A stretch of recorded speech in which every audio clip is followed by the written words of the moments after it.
Hey everyone, Eric here.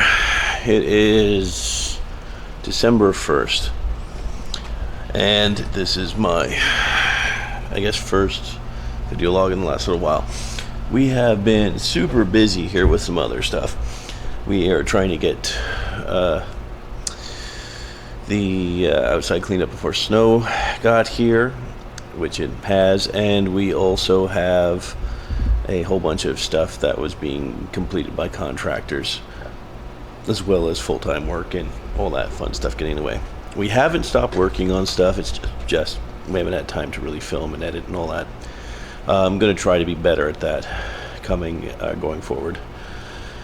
But anyways, let's give you a quick update on the Parisienne. It is seen quite a bit of work, and I guess here it is.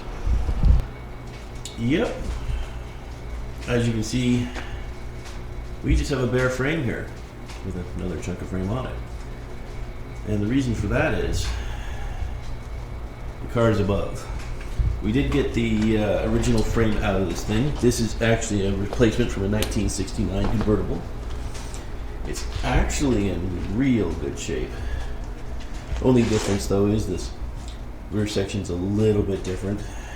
We're gonna have to change the rear cross member. The rest of the frame is mostly the same, with some differences in the front suspension that got rid of some really unfortunate Ackerman issues that the 65, 66 has had.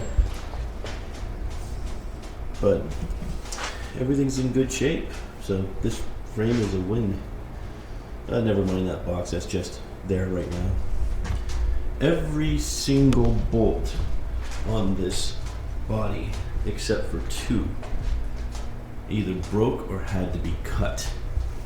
So, yeah, let's see if we can get this out. Because every single bolt on this thing broke, most look something like this. They were captive nuts.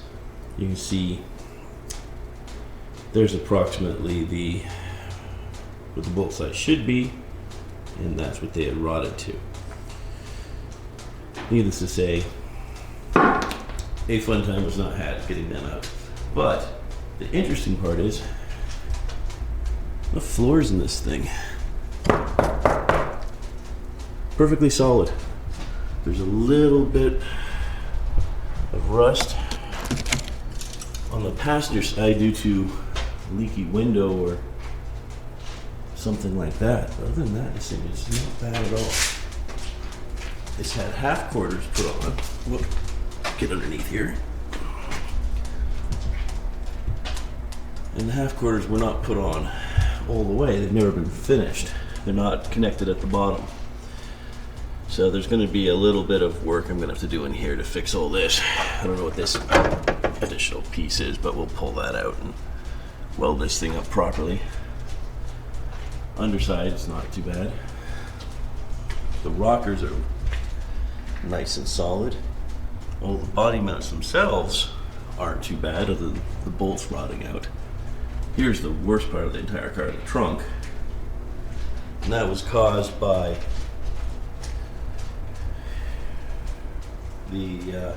all the trim was missing on this car for many years while it sat in someone's backyard, which is why the frame rotted out, sitting on grass.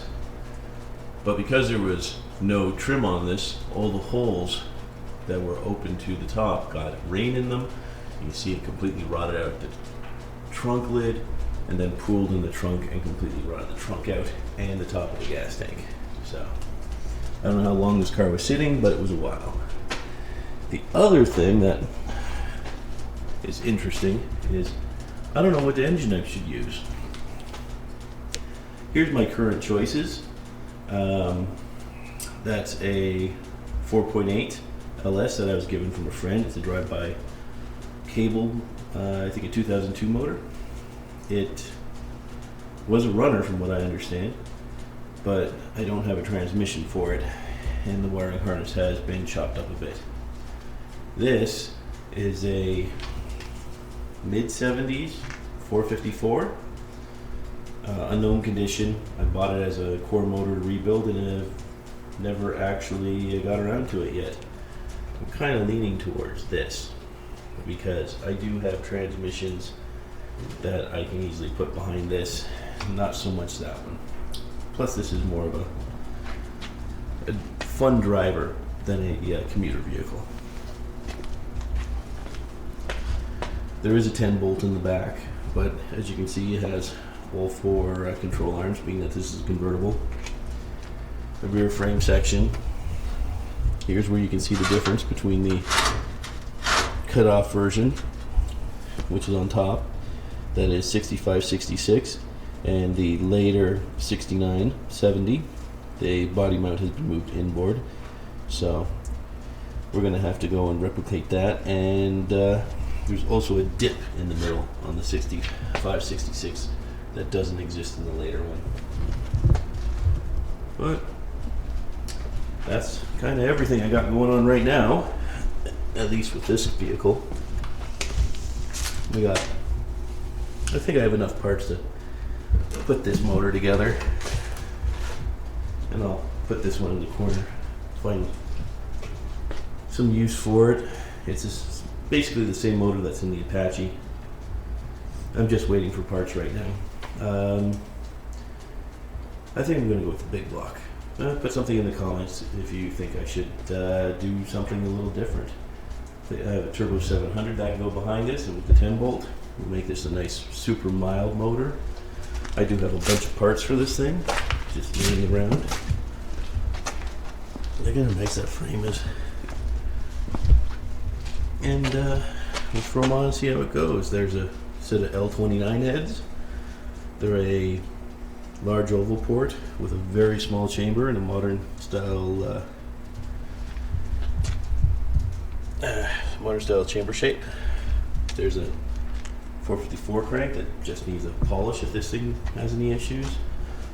I got a whole bunch of other stuff around here, but anyways, I think that's all I have for now. Well, there's where we are currently on the Parisienne. That's about all I've really had time to do. Is it took me about 2 days to get all these bolts out. Every single one of them was a fight, and there's about 10 on this. They're all out, and all the captive nuts have been removed, so this should be in ready to go on as soon as I splice in that last cross member for the frame, so the rear body mounts match. Everything else match up just fine. The engine thing is still up in the air. I mean, I'm leaning heavily towards the 54, so we'll see what happens. Anyways, have a good one.